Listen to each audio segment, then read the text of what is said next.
septembre et une catastrophe naturelle vient de frapper nos îles françaises, les Antilles. Un risque élevé pour les populations qui sont plus vulnérables que certaines aux risques et aux aléas de mère nature. Tout de suite la réponse. Bonjour Madame Diana. Bonjour Madame Bouillet. Vous êtes donc météorologue. C'est exact. Mais qu'est-ce qu'un cyclone? Le cyclone est une très forte dépression qui prend naissance au-dessus des eaux chaudes des océans de la zone intertropicale. Il s'ensuit des pluies torrentielles et des vents très violents. On nomme ouragan ce type de phénomène au niveau de la mer des Antilles et du golfe du Mexique. Et donc comment naît un cyclone? Pour qu'un cyclone tropical se forme, il a besoin de plusieurs caractéristiques. Le cyclone tropical doit se trouver au moins au-dessus ou au-dessous de l'équateur, car à ses abords, la force corridis qui agit sur le déplacement de la masse de l'air et engendre un mouvement rotatif est inopérante. Le temps doit être à l'orage. Avec l'altitude, la température de l'air doit chuter rapidement et la troposphère qui se situe à 10 km de la surface doit posséder une grande humidité. Les mers et océans chauffés par le soleil doivent être à une température minimum de 26,5 degrés sur 60 mètres de profondeur et 28 degrés à la surface. Il doit y avoir une dépression tropicale. Et comment se développe-t-il? À la suite de ces caractéristiques, les mers et océans connaissent une importante évaporation. Il y a ensuite des airs chauds et humides qui s'élèvent dans les régions supérieures et un air froid qui souffle sur les régions inférieures au-dessous de l'air chaud. Le tout forme peu à peu un système dépressionnaire animé d'un mouvement thermodynamique. Des nuages se forment avec une augmentation des perturbations, orages et précipitations. Les courants d'air contraires, ascendants et descendants, prennent de la force et la colonne d'air gagne en puissance. Tant qu'il reste au-dessus des flots, le système est alimenté, alors que lorsque l'ouragan arrive à terre, privé de ses sources et d'énergie, qui sont la chaleur et la température, la force diminue et s'effondre. La durée de vie d'un cyclone est d'environ 2 semaines. On les catégorise de 1 à 5 en fonction de la vitesse du vent, 1 étant de 120 à 150 km/h et 5 250 km/h.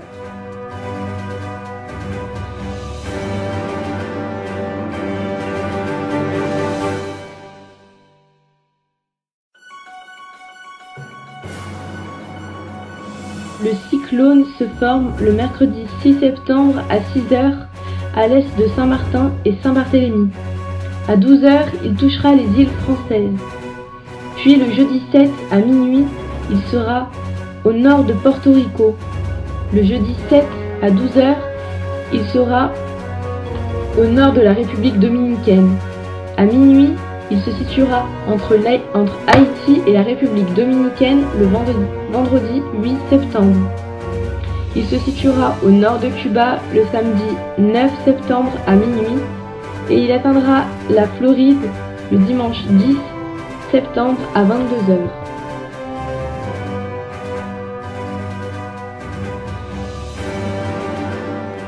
Nous allons maintenant accueillir une responsable d'ONG, Madame Gavin, qui va nous parler d'Haïti.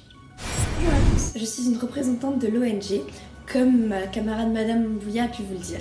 Je vais donc vous parler du niveau de développement dans les pays qui vont être touchés par Irma, enfin dans les zones qui vont être touchées par Irma. Donc surtout, notamment d'Haïti en fait, parce que c'est le pays que je connais mieux, donc j'ai plus d'informations. Il faut d'abord savoir qu'il avait en 2014 un IDH de seulement 0,48 et qu'il a aujourd'hui d'ailleurs toujours 80% de la population en dessous du seuil de pauvreté. De plus, son PIB n'est seulement qu'à 506 €, alors qu'en France, il est 100 fois supérieur. On atteint presque 50 000 €, et pour vous donner une approximation, à Saint-Martin par exemple, on est autour de 14 700. Donc qui dit petit IDH et petit PIB dit forcément que leurs conditions de vie sont moindres. Des constructions temporaires qu'ils ont simplement renforcées, c'est quelque chose de très peu solide. Alors vous imaginez bien que lorsque Irma va arriver, ça risque de tout détruire sur son passage. Même à Saint-Martin, c'est monstrueux tout ce qui risque de se passer.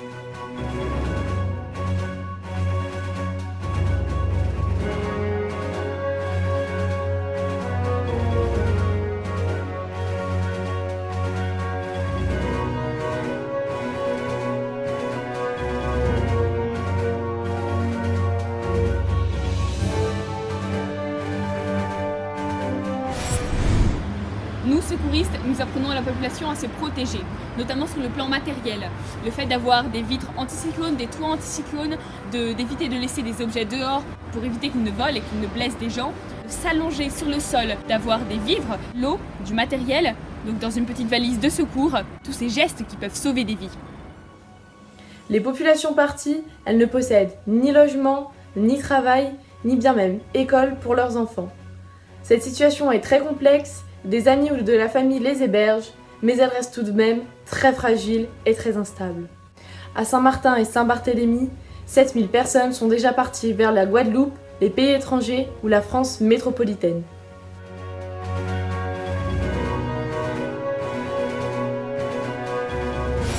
Saint-Barthélemy est une petite île des Antilles. Elle se situe entre la mer des Caraïbes et l'océan Atlantique. Cette petite île rocailleuse est d'origine volcanique. Elle mesure 25 km² et il y a beaucoup de soleil.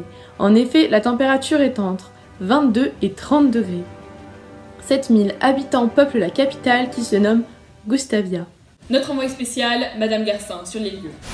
Bonjour, je suis envoyée spéciale à Saint-Barthélemy, quelques heures seulement après le passage du cyclone Irma. Ici, le peu de réseaux de transport qui existaient avant le cyclone ont totalement été détruits. De plus, des inondations bloquent les habitants, ils ne peuvent pas se déplacer. Afin de venir jusqu'ici, j'ai dû emprunter un avion affrété pour les secouristes. Ces secours d'ailleurs sont totalement débordés par les événements. Ils n'ont pas assez de personnel, pas assez de matériel. Ici, les journalistes essayent d'interroger tout le monde, de prendre de nombreux témoignages afin d'aider les habitants. Il n'y a pas de ségrégation, pas de racisme, aucune différence n'est faite entre les différents niveaux sociaux. Même les journalistes ne sont pas favorisés. Ici, on a le droit à un repas par jour, on dort par terre, on a vraiment les mêmes conditions de vie que les habitants. Je vais maintenant recueillir le témoignage d'une des rescapées du cyclone Irma. Coralie, comment avez-vous vécu l'événement?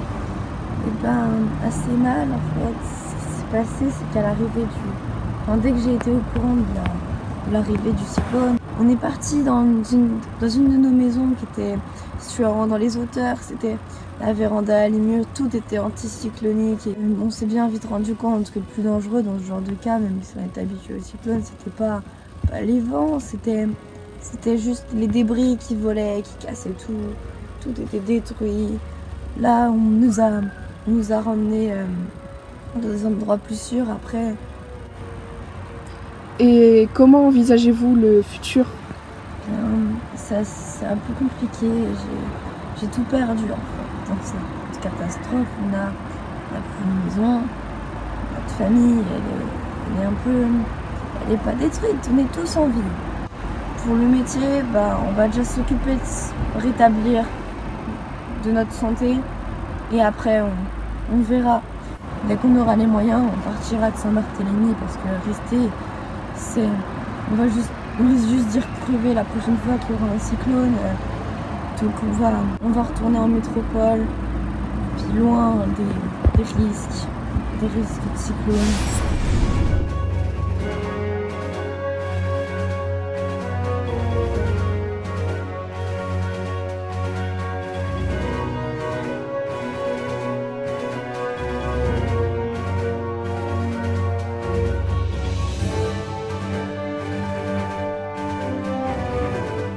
La solidarité nationale s'organise. 73 réservistes partent à Saint-Martin et 600 gendarmes de la garde nationale prêtent main forte aux secours déjà présents sur place. Ici, à Saint-Martin, nous les secouristes, on a beaucoup de mal. Pourquoi? Parce que de 1, les secours n'arrivent pas, les renforts sont bloqués par la houle, donc le vent très fort et on n'a plus de nouvelles du tout. Cependant, nous, on a besoin d'essence pour faire marcher les groupes électrogènes, on a besoin de nourriture pour nourrir les habitants, d'eau surtout, et puis de renforts psychologiques pour les personnes complètement détruites, qui sont traumatisées par la catastrophe. On a besoin aussi de contact avec le monde. On a besoin de remettre les radios, de remettre les télés, remettre les chaînes d'information, parce que les habitants, là, n'ont aucune information. Donc aujourd'hui, on essaye de faire tout ce qui est dans notre pouvoir pour aider les habitants. Ils n'ont plus rien, tout a été emporté. Donc là, on est dans une situation critique.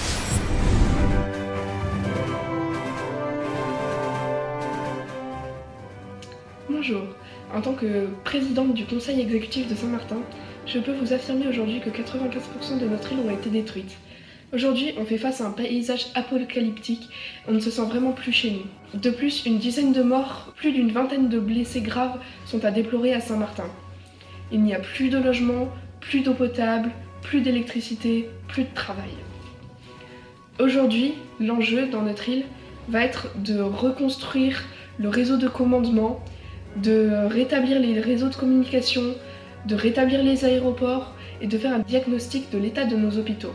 Notre but va aussi être de reconstruire tout cela de façon moins vulnérable, car par exemple, les maisons des habitants de Saint-Martin sont pour la plupart construites par des petits artisans ou directement construites par leurs habitants, ce qui fait qu'ils ne répondent à aucune norme de sécurité, ce que nous allons devoir maintenant rétablir. Le but est que tous les bâtiments ne soient pas détruits au moindre coup de vent. Notre budget pour cela va être d'1,2 milliard pour Saint-Martin plus Saint-Barthélemy selon le gouvernement, qui est censé trouver ces fonds grâce à des fonds d'urgence ainsi que des appels aux grandes entreprises. Le problème des catastrophes naturelles sont les inégales vulnérabilités des sociétés, notamment avec l'IDH et le PIB des habitants. En effet, le niveau de développement des pays du Sud sont moindres, contrairement aux populations du Nord qui, elles, conservent 68% de la richesse mondiale et ne conservent que 17% de la population. Moins de 15% de la population des pays du Nord est également considérée comme pauvre. Ces pays du Nord n'ont donc aucun mal à se protéger des catastrophes naturelles.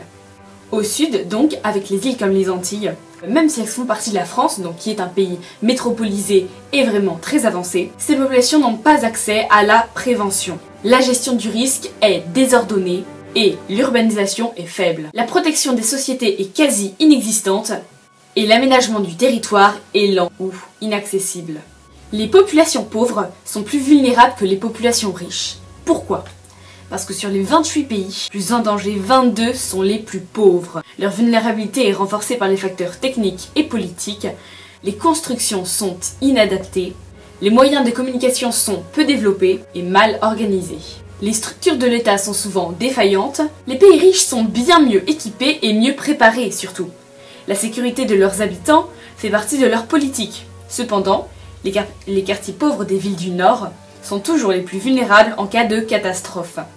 C'est dans les quartiers les plus défavorisés de la Nouvelle-Orléans, États-Unis, que l'ouragan Katrina, en 2005, a fait le plus de victimes et le plus de dégâts. Alors, comment lutter contre ces erreurs de développement? La réponse est simple, le développement durable. Ce développement a 3 piliers, l'économie, la société et l'environnement. Et au centre de tout cela, la durabilité est atteinte. C'est un équilibre parfait entre l'équitabilité et la viabilité. Il se fait sur plusieurs échelles, notamment sur le plan de l'alimentation, de l'énergie, des villes, des littoraux et de l'eau. Toutes ces solutions qui permettent un meilleur développement dans les pays du Sud. Cependant, au Sud, certaines contraintes retardent donc son application, l'application du développement durable. La forte croissance démographique, l'urbanisation inachevée, et les retards économiques et sociaux imposent d'autres perspectives. Ce n'est pas leur priorité. Les populations du Sud ne veulent pas remettre en cause l'amélioration récente de leurs conditions de vie. Pas plus que celles du Nord n'acceptent de sacrifier leur confort acquis. La route vers le développement durable est donc longue et sinueuse, mais le développement durable reste une priorité aujourd'hui pour ne pallier aux catastrophes naturelles provoquées par la pollution et par les habitudes de vie mauvaises des habitants de notre planète. Alors, faut-il changer ces habitudes ou alors rester dans une routine qui finira par saccager entièrement la planète ?